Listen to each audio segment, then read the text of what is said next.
Bapak Ibu saudara sekalian yang dirahmati Allah Subhanahu wa taala. Dalam sebuah riwayat Rasulullah mengingatkan kepada kita, innallaha katabal ihsan ala kulli syai'. Fa idza qataltum fa ahsinul qitlah wa idza zabaqtum fa ahsinul dzibhah. Innallaha, sesungguhnya Allah Subhanahu wa taala, katabal ihsan, telah menetapkan, mewajibkan kepada kita semuanya untuk berlaku baik ala kulli syai', atas segala sesuatu. Jadi kalau bahasa terjemahan bebasnya, innallaha katabal ihsan ala kulli syai', Allah telah mewajibkan kita melakukan apa saja dengan cara yang ihsan. Allah merintahkan kepada kita melakukan yang terbaik dalam segala hal. Bapak Ibu sekalian, ini tidak hanya berlaku pada soal ibadah, tapi juga berlaku pada soal muamalah. Tidak hanya kaitan kepada kita kepada Allah, sholat, puasa, zakat, haji, tapi juga dalam aspek hubungan kita dengan diri kita sendiri maupun dengan orang lain. Allah perintahkan semuanya untuk dilakukan dengan ihsan. Nah, bagus sekali yang dirahmati Allah Subhanahu wa taala. Salat misalnya, kita diperintahkan untuk salat yang terbaik. Melaksanakan salat yang baik antara lain kita lakukan dengan berjamaah di awal waktu. Maka sepanjang memungkinkan kita bisa salat berjamaah dan di awal waktu, maka itulah yang terbaik. Karena sangat bisa jadi ada satu keadaan kondisi yang tidak memungkinkan kita sholat tepat waktu atau berjamaah. Ya. Maka yang baik yang mana? Yang kemudian ketika kita bisa melakukannya. Ya, misalnya ketika Abu Bakar As-Siddiq radhiyallahu anhu minta izin kepada Rasulullah untuk sholat di dekat Ka'bah, itu diingatkan oleh Rasulullah, jangan. Padahal itu sholat yang baik dekat Ka'bah, jangan.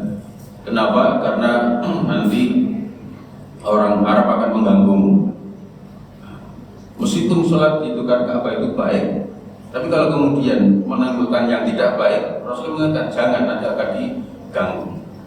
Tapi kemudian Abu Bakar terminta izin, lalu kemudian Rasulullah mempersilahkan, dan betul kemudian beliau diganggu sedemikian rupa. Maka kemudian ketika kita misalnya nanti pada satu saat berada di negeri yang misalnya mencari tempat sholat agak susah, pas tepat waktu tapi kemudian nggak ada tempat kita untuk berjamaah, sehingga kemudian kalau kita lakukan nekat misalnya menjadi barang tontonan atau kemudian menimbulkan fitnah, maka kemudian sebaiknya kemudian yang terbaik itu maknanya bisa berubah, mungkin di tempat yang agak tempat lain atau kemudian menunda waktunya. Sekalian yang dirahmati Allah Subhanahu wa taala, membaca bacaan dalam sholat itu ingin baca yang panjang bagus. Tapi kalau kemudian ternyata jamaahnya ini ternyata ya misalnya lagi buru-buru, maka kemudian sholat yang terbaik bacaannya dianjurkan tidak panjang-panjang ketika berjamaah. Jangan sampai kemudian jamaahnya gelo, ya Allah, orang buru ya Allah, ngerti mau tinggal mangan, atau kemudian mau ngerti sholatnya mengkuai, sehingga kemudian melahirkan ketidakbaikan kepada orang lain. Itu kita harus pertimbangkan itu dengan sebaik-baiknya. Ya, mohon maaf ya, misalnya pada peristiwa sholat gerhana misalnya, sholat gerhana itu kan sunnahnya yang panjang sholatnya, bukan khutbahnya, ya kan? Tapi kan kemudian untuk ukuran Indonesia itu yang namanya panjang kan relatif sekali. Ya, ini sekedar contoh ketika pengalaman pas di Madinah, pas gerhana. Waktu itu sudahnya gerhana matahari. Kemudian jamaah ikut sholat. Dan akhirnya orang ini cerita bahwa tentang ihsan seperti apa dengan contoh ini. Saya nggak tahu kalau dia tidak cerita. Jadi dia cerita di kamar malam-malam tentang proses sholat gerhana yang dia ikuti. Di sana itu kan karena sholat gerhananya pada asar selesai itu sudah hampir agak jelang-jelang maghrib. Karena habis Fatihah membaca surat yang cukup panjang, membaca Al-Imran. Kawan ini zamannya cerita, ya Allah Pak, sholatnya ini rakaruan Pak. Ruku-ruku, ya Allah malah aku batin di surat apa yang kira orang tahu kurung mobil sebenarnya. Nah begitu ruku, Allahu Akbar, kata dia, aku takbir malah Alhamdulillah. Ruku, itu lain orang Allahu Akbar malah Alhamdulillah ruku. Terus baca tasbih sama Allah liman hamidah. Ternyata dia nggak tahu bahwa saat sholat gerhana itu setelah ruku i'tidal baca Fatihah lagi. Dia kaget, mau menang ibu.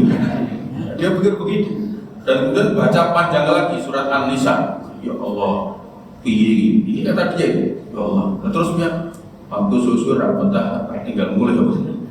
Ya Allah, suwi. Mulai. Kawannya itu mendengar cerita itu dia ketawa semua. Tapi ada yang lebih ketawa lagi yang paling pojok. Kowe nak ning Joko iso mulai, aku jenenge pengen metu tak beraiso. Karena aku jeru. Bagus kan yang dirahmati Allah Subhanahu wa taala. Jadi baik itu kira ukuran di kita berbeda dengan di setiap tempat. Itu sama dengan kata ma'ruf. Itu Bapak Ibu sekalian yang dirahmati Allah Subhanahu wa taala. Misalnya antara khair dengan ma'ruf, misalkan sama-sama bermakna baik. Mohon maaf ya, seorang suami mencium istrinya itu kan khair, perbuatan baik, perbuatan bagus untuk dilakukan. Ya, suami mencium istrinya, itu adanya mencium istrinya, ya. Itu kan bagus. Tapi kalau kemudian dilakukan di depan orang banyak, itu menurut budaya kita nggak ma'ruf, tidak baik. Iya. Meskipun itu istrinya sendiri, tapi kalau kemudian di depan publik dan kemudian orang menjadi nonton terus dia merasani, sembunyikan fitnah, sampai kemudian harus komentar pura-pura bahagia. Nah, misalnya begitu, akhirnya mengurang fitnah itu menjadi tidak baik, atau kemudian menyiksa yang muda-muda yang belum nikah. Ya Allah, terus pikirannya jadi warna-warna gitu. Maka kemudian perbuatan itu menjadi tidak. Nah begitu Bapak sekalian yang dirahmati Allah, sekembali pada ibadah kepada Allah itu pun harus kita lakukan dengan sebaik-baiknya. Sholat, berpuasa, puasa pun harus dilakukan dengan sebaik-baiknya. Kita belajar kalau Ramadan puasa yang baik itu sahurnya, sahur, puasa yang baik itu sahur. Jadi yang merasa kuat jangan merasa hebat kalau tidak sahur, karena itu malah tidak baik. Yang baik itu sahur. Yang kedua, akhir waktu sahurnya. Kemudian berbuka segera dengan yang manis atau dengan yang enak. Itu kebaikan-kebaikan yang harus kita lakukan. Ya, itu puasa pun harus dilakukan dengan sebaik-baiknya. Jangan sampai kemudian merasa hebat tidak sahur, atau kemudian menunda berbuka karena merasa masih kuat. Masyarakat buka masih kuat barisan. Enggak, tetap harus berbuka meskipun dengan sekedar mengunyah biji kurma atau minum teh hangat, itu kemudian yang penting kemudian berbuka. Berbukanya itu pun bukan buka yang dianjurkan yang baik-baik.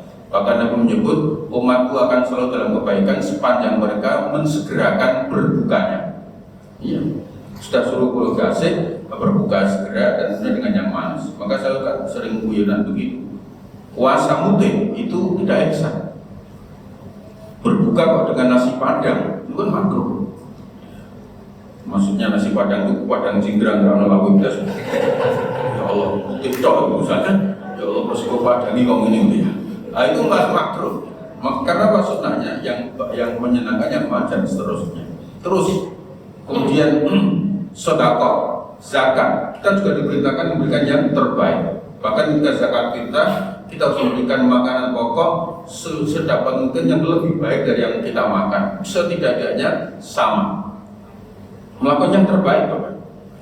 semua harus dilakukan, ibadah dilakukan dengan cara yang ihsan. Innallaha katabal ihsan, melakukan hal yang semuanya dilakukan dengan kebaikan-kebaikan. Memberikan sesuatu kepada orang lain itu kan memberikan sesuatu kepada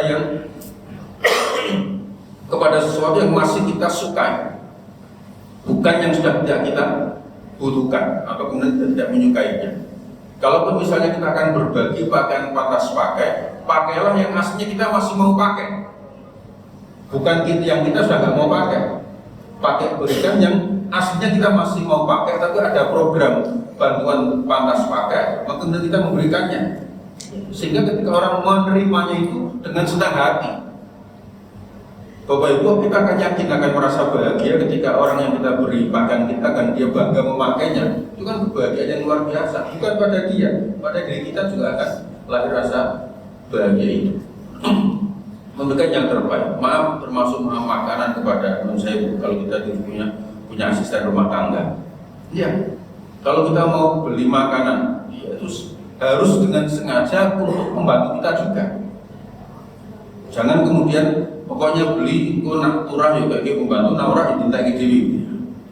Atau kemudian sudah pada kekenyangan baru kemudian pembantunya dibawa, mbak kayak turah tak no daripada sesuk di gua. Loh, ya berarti kan dia tong sampah.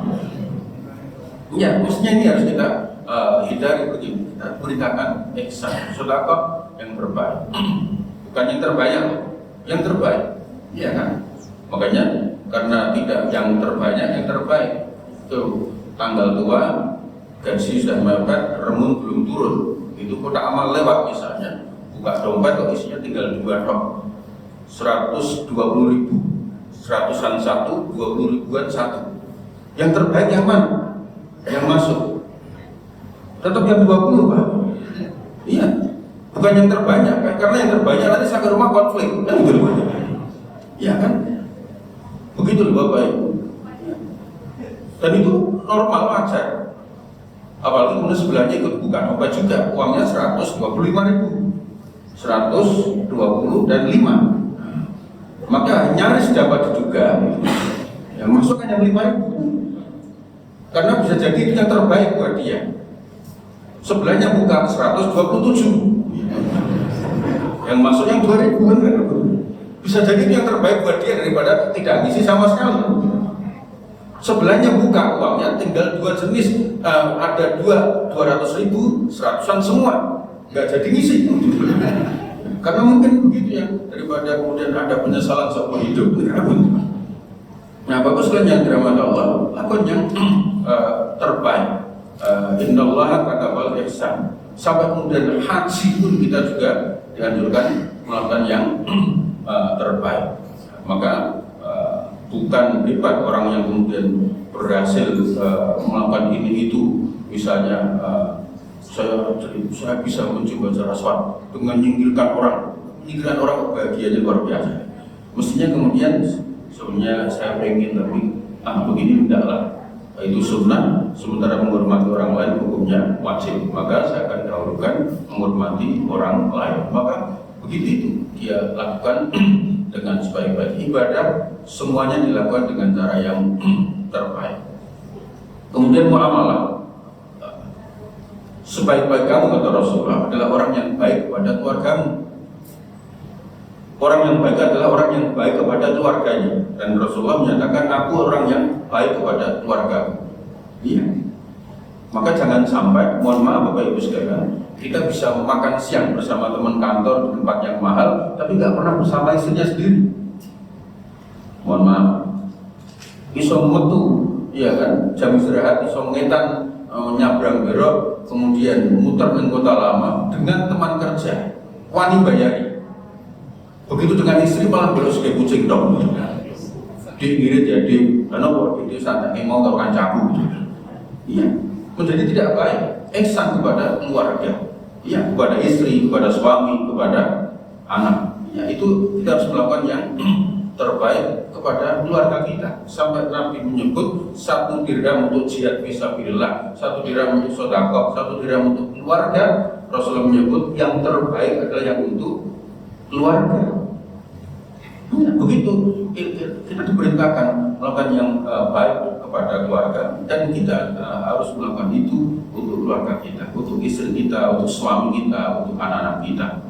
Maka dandannya yang rajin seorang istri, kemudian dalam rangka al-mutabarrijah ma'a zawjiyah, kalimatnya jelas, al-mutabarrijah ma'a zawjiyah, bersolatnya untuk bersama suaminya, maka menjadi ibadah yang luar biasa. Iya, tampil rapinya seorang suami di hadapan istrinya, sehingga istri itu bangga melihat suaminya dan kemudian bisa dibanggakan di hadapan orang tuanya.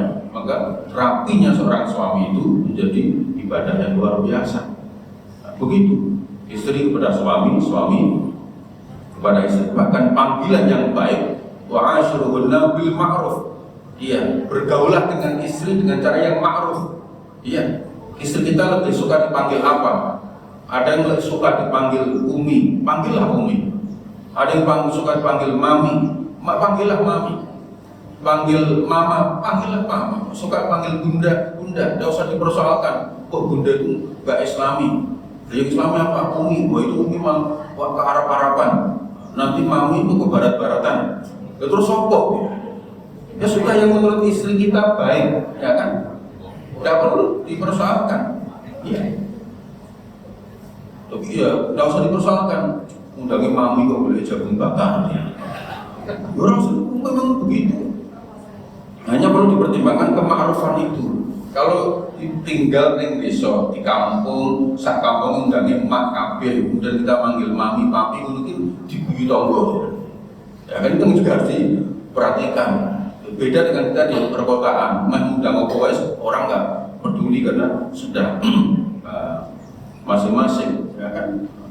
Maka Bapak sekalian yang dirahmati Allah, kalau kemudian istri kita lebih suka dipanggil namanya langsung, ya panggil aja. Ya, seperti dalam tradisi Arab, orang manggil nama istrinya dengan namanya langsung. Demikian juga suaminya. Kalau kemudian dianggap baik, keduanya setuju, tidak ada masalah. Ya, tidak harus kemudian kodo karo kancane. Ya. Bahwa kemudian ada yang manggil yang bagus juga, yang kabar yang darling, hilaf, boleh aja. Ya, Mehani, sobat putri gumun Mbak Kakung jeneng kok iso mesra Mbak Putri. Meneng mau aku lali jeneng Mbak Putri ya. Misalnya, tapi kan istrinya bahagia, tidak masalah kan gitu. Ya ma'ruf begitu loh Bapak. Kepada keluarga, kepada anak-anak. Nah, mohon maaf Bapak Ibu sekalian yang dirahmati Allah. Sesibuk apapun, sempatkan untuk bercengkrama dengan anak-anak kita. Mohon maaf, barangkali masih ada punya anak-anak, apalagi masih punya balita atau kemudian masih anak-anak yang masih betul-betul dalam tanggungan kita. Oh itu kita harus menyempatkan waktu, karena kita Senin sampai Jumat itu kan kemudian kita sibuk di kantor, lalu kemudian Sabtu goes, Minggu nyumbang. Nah, terus be anak kapan? Ya, Mama jalan-jalan yuk Mama capek Pak. Ya kan? Terus kapan bingung? Besok akad ya Mama akad lebur deh. Terus begitu lama-lama anaknya mikir, ya Allah, tak jalan orang tau gelem. Maka dia berpikir keras. Satu saat nanti akan terjadi sebaliknya. Begitu anak kita mulai SMA, jalan-jalannya udah mau. Lalu mau, Mama minta ajak yuk mau. Anak kita itu ngajak jalan-jalan karena mereka belum tahu jalannya. Kalau sudah tahu jalannya, mereka akan jalan sendiri. Dan saya yakin malas bareng orang tua ini. Iya, anak-anak yang SMA, kuliah itu jalan-jalan sama papa-papa malas Pak.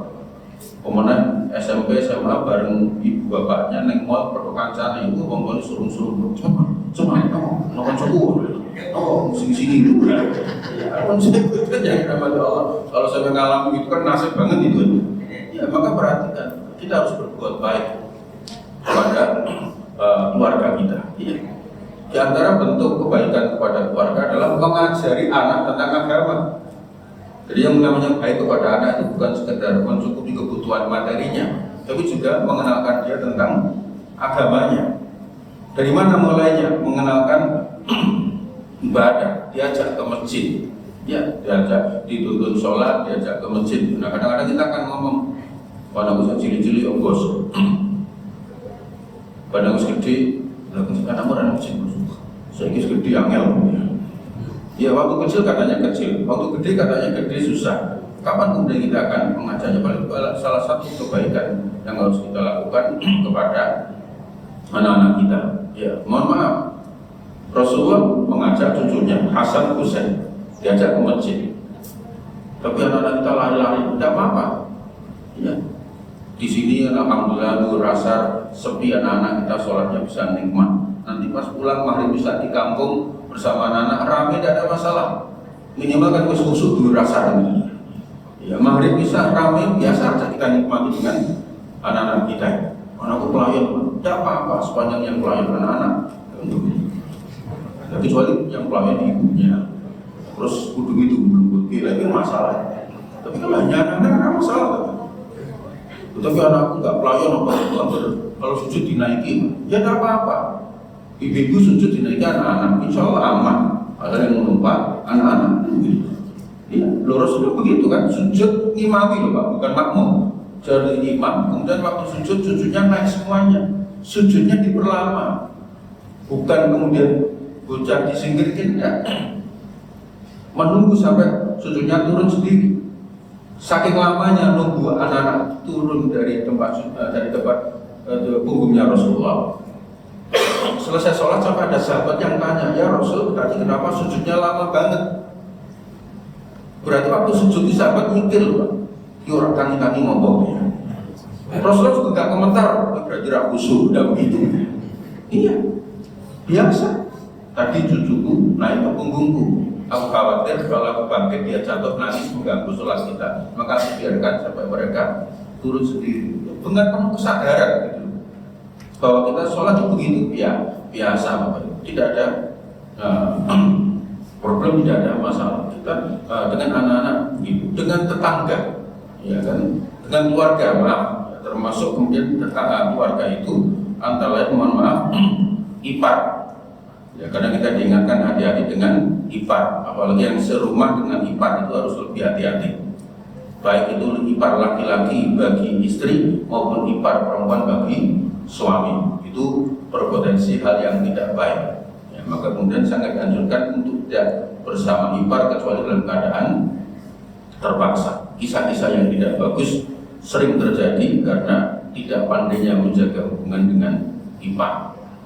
Bapak Ibu saudara sekalian, kita ihsan ya, lebih bagus ipar kita boleh lagi kos-kosan misalnya, atau kontrakan yang kemudian misalnya sama-sama membiayai, tapi jauh lebih bagus kalau kita tidak menjaga ini dengan sebaik-baiknya. Terus kemudian kepada tetangga, bahkan sampai kemudian tidak disebut beriman seorang muslim, seseorang itu kalau kemudian dia menyakiti hati tetangganya, meskipun tetangganya itu Yahudi, meskipun tetangganya itu Nasrani. Sedemikian rupa kita diperintahkan untuk ihsan dalam segala hal, sampai kemudian dalam hal perang pun faida qataltum fa'ahsinul qitlah. Jika harus terjadi peperangan, perang dengan cara yang terhormat.